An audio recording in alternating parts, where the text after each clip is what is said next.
नमस्कार दोस्तों, अध्यापक मंत्रा पर आपका स्वागत है। हम पढ़ रहे हैं उत्तर प्रदेश स्पेशल। उत्तर प्रदेश स्पेशल में आज का जो टॉपिक है वो है उत्तर प्रदेश में राजनीतिक प्रशासन व्यवस्था। तो पहली एक क्लास में हमने 50 प्रश्न कंप्लीट कर लिए थे। आज की क्लास में आगे के 50 प्रश्न देखेंगे। तो चलिए शुरू करते हैं। आज की क्लास का पहला प्रश्न है, उत्तर प्रदेश पुलिस के आधिकारिक ध्वज में 2 रंग होते हैं, लाल और कौन सा होता है? हरा होता है, नीला होता है, या पीला होता है, या नारंगी होता है? क्या होता है? तो इसका उत्तर हो जाएगा नीला।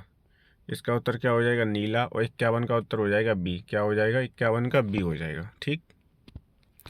अगला प्रश्न है, उत्तर प्रदेश पुलिस भर्ती एवं प्रोन्नति बोर्ड द्वारा कांस्टेबल सिविल पुलिस की नियुक्ति में शारीरिक क्षमता परीक्षा में पुरुष अभ्यर्थियों को दौड़ने की जरूरत होती है कितनी? 25 मिनट में 4.8 किलोमीटर, 25 मिनटों में 3.8 और 35 मिनट में 4.8 या 35 मिनट में 3.8। तो इसका होता है 25 मिनट में 4.8 किलोमीटर। 52 का उत्तर हो जाएगा ए। क्या हो जाएगा? ए। पुलिस महानिरीक्षक की रैंक के अधिकारी के नेतृत्व में उत्तर प्रदेश को पुलिस जोनों में बांटा गया। इन जोनों की संख्या कितनी है? पुलिस महानिरीक्षक की रैंक के अधिकारी के नेतृत्व में तो उनकी पुलिस जोनों की कितनी संख्या है? 8 है। कितनी है? 8 है। ठीक। कंप्यूटर ऑपरेटर में पूछा गया है, कितनी है? 8 है। ठीक है। अगला प्रश्न देखते हैं, भारतीय वन सेवा की तीसरी अखिल भारतीय सेवा के रूप में किस वर्ष में स्थापित किया गया था? भारतीय वन सेवा को कब स्थापित किया गया था? 1986 में, 1956 में, 1966 में, या 1976 में? तो कब किया गया था? 1966 में। ठीक है। भारतीय वन सेवा की तीसरी अखिल भारतीय सेवा के रूप में 1966 में। तो ये 3 अखिल भारतीय सेवाएं होती हैं। ठीक है। IAS, IPS और IFS। क्या होता है? IFS। ठीक। और ये किस में आता है? तो अनुच्छेद 312 में अखिल भारतीय सेवाओं की जानकारी मिलती है। ठीक है। जिक्र किया गया किसमें? अनुच्छेद 312 में 3 अखिल भारतीय सेवाओं का। तो यदि आपसे पूछता है कि अखिल भारतीय सेवाओं का किस अनुच्छेद में जिक्र है, तो अनुच्छेद 312 में। चलिए अगला प्रश्न देखते हैं, उत्तर प्रदेश में पुलिस उपाधीक्षक की भर्ती हेतु परीक्षा व साक्षात्कार निम्न में से किसके द्वारा किया जाता है? पुलिस उपाधीक्षक। ठीक है। तो किसके द्वारा किया जाता है? तो वो किया जाता है उत्तर प्रदेश लोक सेवा आयोग के द्वारा। और 55 का उत्तर क्या हो जाएगा? 55 का उत्तर हो जाएगा बी। क्या हो जाएगा? बी। उत्तर प्रदेश में रेलवे पुलिस में कुल कितने अनुभाग हैं? उत्तर प्रदेश में रेलवे पुलिस में कुल कितने अनुभाग हैं? 6 हैं, 7 हैं, 4 हैं, या 5 हैं? तो कितने हैं? 6 हैं। ठीक है। आपके उत्तर प्रदेश पुलिस से इम्पोर्टेंट ये प्रश्न है जो बहुत महत्वपूर्ण है। ठीक। और उत्तर प्रदेश पुलिस की जो परीक्षा है वो सुनने में आ रहा है कि जुलाई 2024 में संपन्न होने की संभावना है। अगला प्रश्न है, उत्तर प्रदेश वित्त निगम का मुख्यालय कहाँ स्थित है? लखनऊ, कानपुर, प्रयागराज, या वाराणसी? तो उत्तर प्रदेश वित्त निगम का मुख्यालय कहाँ पर है? कानपुर में है। कहाँ पर है? कानपुर में। 57 का हो जाएगा बी। क्या हो जाएगा? 57 का, 57 का बी। व्याख्या देखेंगे इसकी। उत्तर प्रदेश वित्त निगम की स्थापना उत्तर प्रदेश सरकार द्वारा 1 नवंबर 1954 को राज्य वित्तीय निगम अधिनियम 1951 की धारा 3(1) के अंतर्गत की गई थी। तो कब की गई थी? 1 नवंबर 1954 को। कब की गई थी? 1 नवंबर 1954 को। ठीक है। इसका मुख्यालय कानपुर है तथा आगरा, प्रयागराज, गाजियाबाद, गोरखपुर, लखनऊ, मेरठ, नोएडा, दिल्ली, बरेली, कानपुर, वाराणसी में इसके क्षेत्रीय कार्यालय हैं। ठीक है। तो उत्तर प्रदेश वित्त निगम कहाँ पर है? कानपुर में है। कब इसकी स्थापना हुई? 1954 में। ये इम्पोर्टेंट है। उत्तर प्रदेश में मूल्य वर्धित कर वैट लागू कब हुआ था? तो ये हुआ था 1 जनवरी 2008 को। 1 जनवरी 2008 को उत्तर प्रदेश में वैट लागू हुआ था। वैट एक टैक्स हुआ करता था। ठीक है। अगला प्रश्न है, उत्तर प्रदेश आर्म्ड कॉन्स्टिबुलरी एक्ट किस वर्ष पारित किया गया था? 1948 में, 1950 में, 1952 या 1945? Uttar Pradesh armed constabulary act कब पारित किया गया था? तो इसका उत्तर हो जाएगा ए, 1948। कब पारित किया गया था? आर्म्ड कॉन्स्टेबुलरी एक्ट इम्पोर्टेंट है। ठीक है। पुलिस में पूछा जा सकता है। अराजपत्रित श्रेणी के पुलिसकर्मी किसके द्वारा अनुमोदित सामग्रियों, रंगों, बनावट तथा किस्म की वर्दी पहनेंगे? पुलिस महानिदेशक, पुलिस महानिरीक्षक, पुलिस मुख्यालय, उक्त या भी दोनों, या पुलिस अधीक्षक? तो ये किसके द्वारा अनुमोदित वर्दी पहनेंगे? पुलिस महानिदेशक। 60 का हो जाएगा ए। क्या हो जाएगा ए। प्रशासनिक सुविधा के लिए उत्तर प्रदेश में कितने मंडल हैं? तो उत्तर प्रदेश में 18 मंडल हैं। जिले कितने हैं? 75 जिले हैं। ठीक है। नगर निगम कितने? 17 नगर निगम हैं।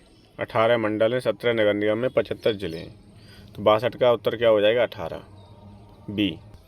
अगला प्रश्न है, स्वतंत्रता के बाद उत्तर प्रदेश के पहले मुख्यमंत्री कौन बने? पंडित गोविंद वल्लभ पंत, श्री रामनरेश यादव, श्री चंद्रगुप्त भानुगुप्त या डॉक्टर संपूर्णानंद। तो कौन बने थे? पंडित गोविंद वल्लभ पंत। और 63 का उत्तर हो जाएगा ए। 63 का क्या हो जाएगा? ए। अगला प्रश्न है, भारत सरकार अधिनियम 1919 के तहत उत्तर प्रदेश राज्य सचिवालय द्वारा 1921 में कितने नए सचिव नियुक्त किए गए थे? 6, 10, 7 या 3। तो कितने किए गए थे? 6 किए गए थे। और 64 का उत्तर हो जाएगा ए। 64 का क्या हो जाएगा? ए। अगला प्रश्न है, उत्तर प्रदेश राजस्व कोड निम्नलिखित में से किस वर्ष में स्थापित किया गया था? उत्तर प्रदेश राजस्व कोड 2010, 2012, 2008 या 2006। तो उत्तर प्रदेश राजस्व कोड कब किया गया था? 2006 में। 65 का उत्तर हो जाएगा डी। क्या हो जाएगा? 65 का डी। अगला प्रश्न है, स्वतंत्रता के बाद उत्तर प्रदेश की पहली राज्यपाल कौन थी? महिला पुरुष जो भी हो, कौन थी? तो वो थी श्रीमती सरोजनी नायडू। कौन थी? श्रीमती सरोजनी नायडू। और 66 का क्या हो जाएगा? बी। क्या हो जाएगा? 66 का बी। इसकी व्याख्या देखेंगे, ये महत्वपूर्ण है। भारत की स्वतंत्रता के पश्चात उत्तर प्रदेश की पहली राज्यपाल सरोजनी नायडू। कौन? सरोजनी नायडू को बनाया गया था। वे भारतीय राष्ट्रीय कांग्रेस की अध्यक्ष बनने वाली प्रथम भारतीय महिला थी। ठीक है, प्रथम भारतीय महिला थी। अगर पूछता है कि भारतीय राष्ट्रीय कांग्रेस की प्रथम अध्यक्ष, तो एनी बेसेंट हो जाएंगी। ठीक है, प्रथम भारतीय पूछेगा तो कौन हो जाएंगी? सरोजनी नायडू। इन्होंने क्या किया था? वर्ष 1925 में कांग्रेस के कानपुर अधिवेशन की अध्यक्षता की थी। एक कवि के रूप में उनके काम के लिए महात्मा गांधी ने उन्हें भारत की कोकिला की उपाधि दी थी। कवि के रूप में भी काम किया। वर्तमान में आनंदीबेन पटेल उत्तर प्रदेश की राज्यपाल हैं। ठीक, तो ये फैक्ट हैं सरोजिनी नायडू के बारे में। अगला है, प्रशासनिक सुविधा के लिए उत्तर प्रदेश में कितने विकास खंड हैं? उत्तर प्रदेश में कितने हैं? 822, 922, 1022 या 722। उत्तर प्रदेश में विकास खंड कितने हैं भाई? 822 हैं। कितने हैं? 822। 67 का हो जाएगा ए। अब व्याख्या देखें, क्योंकि ये फैक्ट वाला प्रश्न है ना, तथ्य वाला है। तो ये जब प्रश्न आया था तब कितने थे? तब आपके थे 822, लेकिन अब कितने हैं? 825 हैं। कितने हैं अभी? विकास खंड 825 हैं। ठीक है, 18 मंडल हैं, 75 जिले हैं, 17 नगर निगम हैं। ठीक है, और 825 ब्लॉक हैं। 825 के तो क्या हैं? ब्लॉक हैं। ठीक है। पुलिस द्वारा तैयार किए जाने वाले लिखित दस्तावेज एफआईआर का पूर्ण रूप क्या होता है? तो एफआईआर को बोलते हैं फर्स्ट इन्फॉर्मेशन रिपोर्ट। क्या बोलते हैं?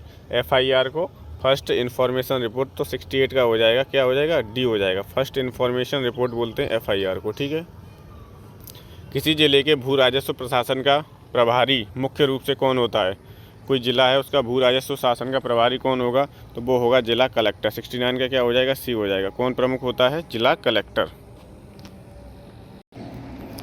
इनमें से कौन तालुका स्तर पर उसके साथ पंजीकृत प्रत्येक दस्तावेज की प्रतियों को रखता है? तहसीलदार, ग्राम प्रशासनिक अधिकारी, राजस्व निरीक्षक या फिर उप पंजीयक। तो तालुका स्तर तक कौन रखता है? उप पंजीयक। और 70 का उत्तर क्या हो जाएगा? डी हो जाएगा। क्या हो जाएगा? 70 का डी। ठीक है। अगला प्रश्न है, तहसीलदार के पास इनमें से कौन सी शक्तियाँ होती हैं? तो पहला है संबंधित गाँव की अडगल पहानी प्रविष्टियों को सत्यापित करना और जाँचना। दूसरा है स्थानीय तौर पर जानकारी हासिल करना कि क्या फसलें अंडगल पहानी के अनुसार उगाई गई हैं। और तीसरा है अनधिकृत अतिक्रमण और सरकारी जल के अनियमित उपयोग के सभी मामलों का निरीक्षण करना। ठीक, तो ये 3 क्या हैं? कथन हैं। इसमें बताना है कौन से तहसीलदार के पास हैं। ठीक, तो ये तीनों ही आते हैं और इसका उत्तर हो जाएगा डी। तहसीलदार के ही पास होते हैं ये तीनों। ठीक है, तो ABC हो जाएगा। अखिल भारतीय सेवाओं के जनक के रूप में किसे जाना जाता है? अखिल भारतीय सेवाओं के जनक के रूप में जाना जाता है सरदार वल्लभ भाई पटेल को। और आर्टिकल 312 में ये मिलेंगी आपको।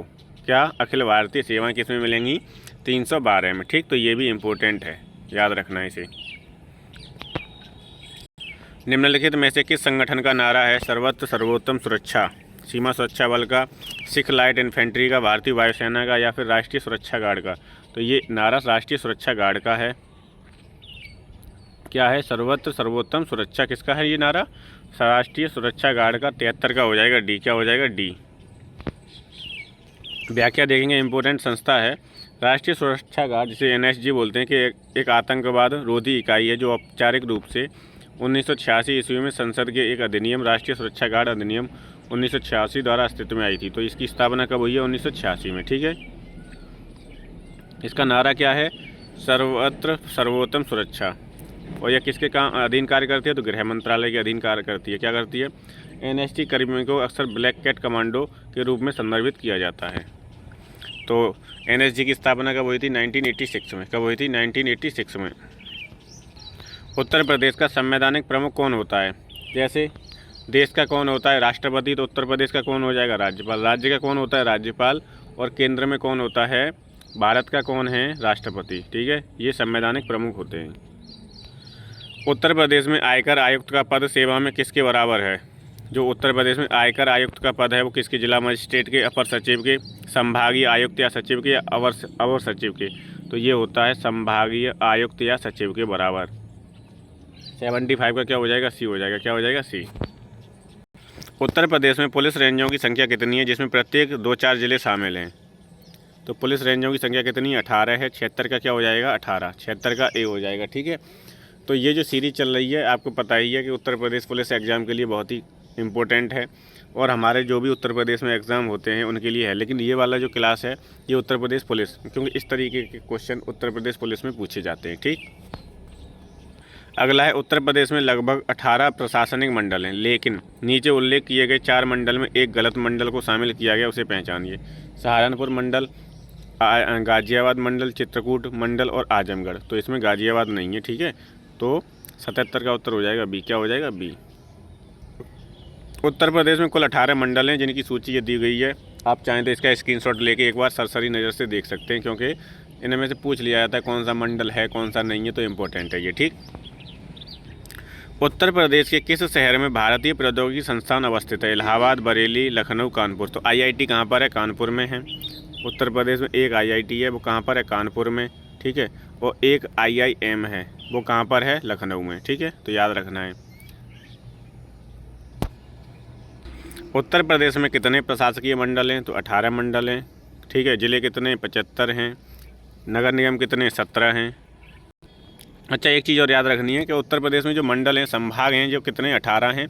और सबसे बड़े कौन कौन से हैं? तो कानपुर है, लखनऊ है, मेरठ है, जिसके अंतर्गत 6-6 जिले आते हैं। कानपुर, लखनऊ और मेरठ मंडलों के अंतर्गत 6-6 जिले आते हैं। जबकि सबसे छोटे मंडल कौन कौन से हैं? तो मिर्ज़ापुर है, आजमगढ़ है, बस्ती है, झांसी और सहारनपुर है। इनमें 3-3 जिले आते हैं। कितने जिले आते हैं? 3-3। निम्न में से कौन सी भाषा उत्तर प्रदेश की दूसरी राज्य भाषा घोषित की गई थी? पिछली क्लास में हमने पढ़ा था उर्दू की गई थी। कब? 1989 में। तो ये तारीख भी याद रखनी है, सन भी पूछ लेता है। कब की गई थी दूसरी राज्य भाषा घोषित? तो 1989 में। और कौन सी है हमारे उत्तर प्रदेश की राज्य भाषा? उर्दू। दूसरी राज्य भाषा क्या है? उर्दू। पहली क्या है? हिंदी। उत्तर प्रदेश के लोकायुक्त भ्रष्टाचार विरोधी प्राधिकरण का पद सृजित किया गया था। लोकायुक्त कब किया गया था? 1975 के अधिनियम द्वारा। कल ही पढ़ा था ये। ठीक है। इसकी वो कितनी होती है? कितने मतलब सीमा होती है? कितने वर्ष ये कार्यकाल करेगा? तो 8 वर्ष। ठीक है, 8 वर्ष होता है इसका, ये याद रखना है। ठीक है। और कब हुई थी इसकी नियुक्ति? तो इसकी नियुक्ति हुई थी 1975 में सृजित किया गया था ये पद। कब? 1975 में। कार्यकाल इसका कितना होता है? 8 वर्ष होता है। कितना होता है? 8 वर्ष। उत्तर प्रदेश में लोकायुक्त पद को लोकायुक्त अधिनियम 1975 के तहत स्थापित किया गया था। कब? 1975 के तहत। 1977 में इसका गठन हुआ है और 8 वर्ष इसका कार्यकाल होता है। कितना होता है? 8 वर्ष। ठीक है, तो ये याद रखना है। इस संस्था का गठन कब हुआ था? 14 सितंबर 1977 को। और किस अधिनियम के तहत हुआ है? तो 1975 अधिनियम के तहत हुआ है। ठीक है। उत्तर प्रदेश में किस वर्ष सभी सरकारी कार्यों के लिए हिंदी का प्रयोग करना कानूनी तौर पर अनिवार्य कर दिया? तो ये किया गया था 1968 में। और 82 का उत्तर हो जाएगा सी। क्या हो जाएगा? 82 का सी। 1968 में हिंदी का प्रयोग करना कानूनी तौर पर अनिवार्य कर दिया गया था।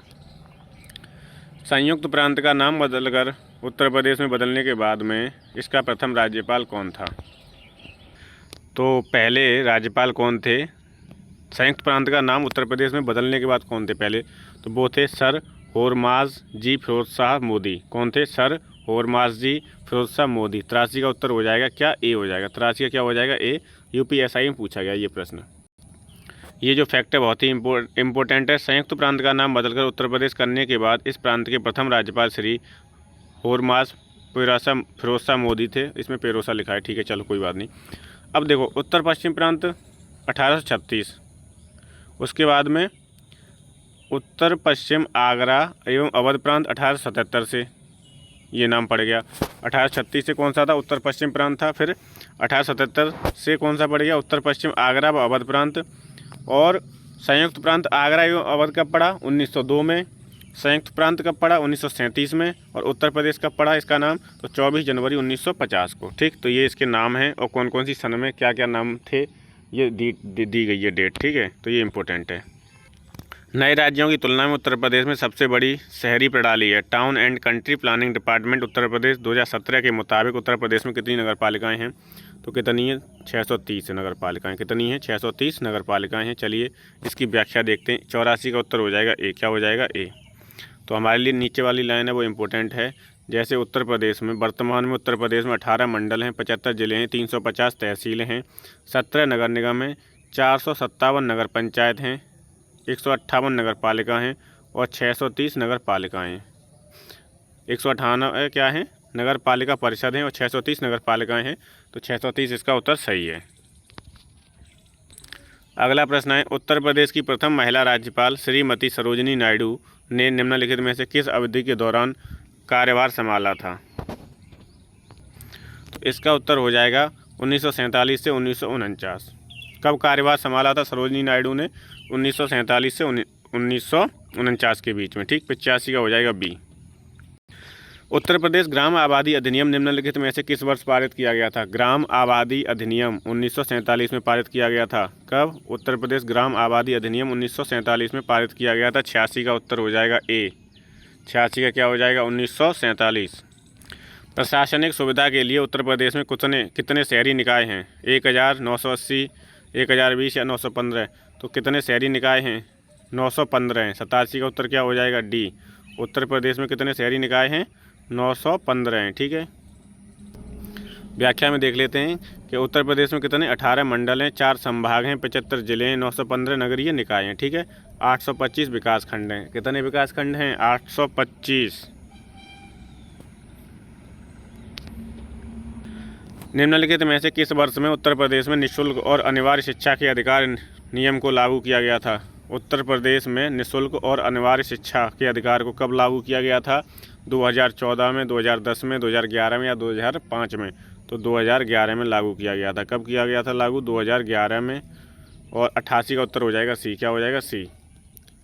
ये इम्पोर्टेंट है, तो इसकी व्याख्या देखेंगे हम। उत्तर प्रदेश में निःशुल्क और अनिवार्य शिक्षा के अधिकार नियम को वर्ष 2011 में लागू किया गया था। 86वां संविधान संशोधन अधिनियम 2002 द्वारा अनुच्छेद 21(1) जोड़ा गया। तो 21(1) किस संविधान संशोधन द्वारा जोड़ा गया था? तो 86वां संविधान संशोधन 2002 द्वारा जोड़ा गया था। ये भी पूछा जाता है। और 21 का 1 किससे संबंधित है? तो शिक्षा के अधिकार से संबंधित है। ठीक, जो यह प्रावधान करता है कि राज्य विधि बनाकर 6 से 14 वर्ष के बच्चों के लिए निःशुल्क और अनिवार्य शिक्षा का प्रावधान करेगा। 6 से 14 वर्ष के बच्चे के लिए। उत्तर प्रदेश के प्रथम लोकायुक्त कौन है? उत्तर प्रदेश के प्रथम लोकायुक्त कौन है? तो विशंबर दयाल थे प्रथम लोकायुक्त। ठीक है, याद रखना है, विशंबर दयाल। 89 का क्या हो जाएगा? डी। क्या हो जाएगा? डी। कुछ फैक्ट हैं वो याद रखने हैं। उत्तर प्रदेश के प्रथम लोकायुक्त कौन थे? तो विशंबर दयाल थे। उत्तर प्रदेश के प्रथम लोकायुक्त जस्टिस कौन है? संजय मिश्रा हैं। स्वतंत्र भारत में उत्तर प्रदेश के प्रथम मुख्यमंत्री कौन है? गोविंद वल्लभ पंत हैं। उत्तर प्रदेश की महिला मुख्यमंत्री कौन है? सुचेता कृपलानी हैं। और संयुक्त राष्ट्र संघ की प्रथम महिला राजदूत कौन है? विजय लक्ष्मी पंडित हैं। ठीक, तो ये इनके उत्तर प्रदेश के बारे में थोड़े इंपॉर्टेंट से फैक्ट हैं। ठीक है, उत्तर प्रदेश लोक सेवा न्यायाधिकरण किस वर्ष स्थापित किया गया था? 1974 में, 1976 में, 1980 या 1984? तो इसका उत्तर हो जाएगा 1976 में। क्या है? उत्तर प्रदेश लोक सेवा न्यायाधिकरण है। कब? 1976। वर्तमान में उत्तर प्रदेश राज्य में कितने ग्राम पंचायत हैं? तो इनमें से कोई नहीं है। वर्तमान में 58,000 के समथिंग ग्राम पंचायतें कितनी हैं? 58,000 के समथिंग ग्राम पंचायतें। ठीक है। प्रश्नकाल के समय उत्तर प्रदेश में 52,000 ग्राम पंचायतें थीं, लेकिन वर्तमान में 58,189 ग्राम पंचायतें कितनी हैं? 58,189। स्वतंत्र भारत में उत्तर प्रदेश के प्रथम विधानसभा अध्यक्ष कौन थे? तो स्वतंत्र भारत में उत्तर प्रदेश के प्रथम विधानसभा अध्यक्ष थे पुरुषोत्तम दास टंडन। कौन थे? पुरुषोत्तम दास टंडन। ठीक है। तो 92 का क्या हो जाएगा? ए हो जाएगा। 92 का क्या हो जाएगा? ए। अगला प्रश्न है, उत्तर प्रदेश का प्रथम राज्यपाल इनमें से कौन था? तो उत्तर प्रदेश का प्रथम राज्यपाल थी सरोजिनी नायडू। 93 का क्या हो जाएगा? बी। क्या हो जाएगा? 93 का बी। यूनाइटेड प्रोविंस कब उत्तर प्रदेश बना था? तो यूनाइटेड प्रोविंस कब बना है? 1937 में। ये भी कई बार पूछा गया है। कब बना था यूनाइटेड प्रोविंस? 1937 में। ठीक है। और 24 जनवरी 1950 को क्या बन गया था? उत्तर प्रदेश। 24 जनवरी को इसीलिए उत्तर प्रदेश दिवस मनाया जाता है। तो यूनाइटेड प्रोविंस दूसरी बार रिपीट हो रहा है, कई बार पूछा गया है। तो कब बना था यूनाइटेड प्रोविंस उत्तर प्रदेश? 1937 में। कौन सी भाषा उत्तर प्रदेश की 2 राजभाषाओं में से एक है? तो एक आपकी क्या है? हिंदी है, दूसरी उर्दू है। ठीक है। तो उर्दू इसका विकल्प सही हो जाएगा। कब जोड़ी गई थी? तो 1989 में जोड़ी गई थी। ये उत्तर प्रदेश की राजभाषा कितनी है? 2 है, हिंदी और उर्दू। उर्दू को कब जोड़ा गया था? तो 1989 में। अगला है, उत्तर प्रदेश की प्रथम महिला मुख्यमंत्री कौन थी? तो सुचेता कृपलानी थी। ठीक है। और पहली राज्यपाल कौन थी? सरोजिनी नायडू थी।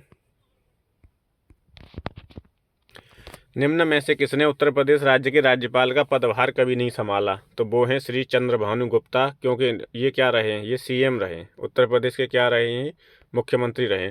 बाकी एचपी मोदी, कन्हैयालाल, मणिकलाल मुंशी ये भी राज्यपाल रहे। बरगुला रामकृष्ण राव भी राज्यपाल रहे। तो मैंने इसीलिए पिछली क्लास में आपको बताया था कि आपको एक बार उत्तर प्रदेश के सीएम और राज्यपाल की लिस्ट देख लेनी चाहिए। ठीक है, सरसरी नज़र से कि कौन कौन राज्यपाल बना है। तो ऐसे प्रश्न पूछे जाते हैं, राज्यपाल कौन था, कौन नहीं था, या मुख्यमंत्री कौन था, कौन नहीं था। ठीक, तो इसका तो उत्तर हो जाएगा ए। उत्तर प्रदेश राज्य में उर्दू को द्वितीय राजभाषा कब घोषित किया गया था? मोस्ट इंपोर्टेंट प्रश्न है, ग्राम विकास अधिकारी 2016 में पूछा गया था। तो ये रिपीट है, कई बार रिपीट हुआ है। 1989 में उर्दू को राजभाषा घोषित किया गया था। कब? 1989 में। 98 का हो जाएगा सी। उत्तर प्रदेश राज्य में निम्न में से किस लोकायुक्त का कार्यकाल सर्वाधिक रहा है? मिर्जा मोहम्मद मुर्तला हुसैन, कैलाशनाथ गोयल, NA मेहरोत्रा या सुधीर चंद्र वर्मा? तो सबसे अधिक जो लोकायुक्त का कार्यकाल रहा है वो है न्यायमूर्ति NK मेहरोत्रा हैं। ठीक है, इनका कार्यकाल सबसे अधिक रहा है। 99 का क्या हो जाएगा? सी। निम्नलिखित में से कौन कभी भी उत्तर प्रदेश का राज्यपाल नहीं रहा? ND तिवारी, मोतीलाल वोहरा, BB गिरी और रोमेश भंडारी। तो ND तिवारी हैं जो, वो राज्यपाल नहीं रहे हैं। और 100 का उत्तर हो जाएगा ए। क्या हो जाएगा? ए। जो उत्तर प्रदेश में नारायण दत्त तिवारी हैं, ND तिवारी राज्यपाल कभी नहीं रहे। ND तिवारी उत्तर प्रदेश और उत्तराखंड के भूतपूर्व मुख्यमंत्री थे। ठीक है, वह भारतीय राष्ट्रीय कांग्रेस के एक वरिष्ठ नेता भी थे। जबकि शेष तीनों व्यक्ति उत्तर प्रदेश के राज्यपाल रह चुके हैं। वर्तमान में उत्तर प्रदेश की राज्यपाल कौन है? तो श्रीमती आनंदीबेन पटेल। उत्तर प्रदेश राज्य कब अस्तित्व में आया था? तो ये आया था 1 अप्रैल 1937 को। 1 अप्रैल 1937 को ये अस्तित्व में आया था। 101 का उत्तर क्या हो जाएगा? ए हो जाएगा। 1 अप्रैल 1937। संयुक्त प्रांत से उत्तर प्रदेश के रूप में नाम बदलने के बाद उत्तर प्रदेश का पहला राज्यपाल, ये भी रिपीटेड है, इंपॉर्टेंट है, याद कर लेना कि संयुक्त प्रांत से जब इसका नाम बदला गया तो कौन बना इसका पहला राज्यपाल? वो है होरमास जी फिरोज शाह मोदी। कौन है? होरमास जी फिरोज शाह मोदी। ठीक है, ये भी नाम इम्पोर्टेंट है। तो ये हमारा टॉपिक था उत्तर प्रदेश की राजनीतिक प्रशासनिक व्यवस्था। ये कंप्लीट हो गया है। अगली क्लास में हम देखेंगे उत्तर प्रदेश की महत्वपूर्ण योजनाएं। ठीक, जो योजनाएं उत्तर प्रदेश सरकार के द्वारा भविष्य पहले चलाई गई हैं, ठीक है, भूतपूर्व या फिर अभी वर्तमान में चल रही हैं, इन योजनाओं के बारे में हम अध्ययन करेंगे। कौन सी योजना में क्या लाभ मिल रहा है, कौन सी योजना कब शुरू हुई है, ज़्यादातर यही प्रश्न पूछे जाते हैं। तो ये जो सीरीज चल रही है वो आपकी प्रत्येक एग्ज़ाम के लिए इम्पोर्टेंट है, जो उत्तर प्रदेश सरकार कराती है। ठीक है, तो आज की क्लास में इतना ही। यूपी पुलिस की डेट आने वाली है, जुलाई में परीक्षा संभावित है। ठीक है, कब? जुलाई में। तो इसलिए अपनी तैयारी को मजबूती से धार दो ताकि पहली बार में ही सिलेक्शन हो जाए। बेरोजगारी चरम पर है, आपको पता है, भर्तियां आ नहीं रही हैं। जितनी जल्दी हो सके उतनी जल्दी सिलेक्शन लो और अपना बढ़िया से मस्त रहो। ठीक, तो आज की क्लास में इतना ही। अध्यापक मंत्रालय के साथ जुड़ने के लिए धन्यवाद। Thank you so much.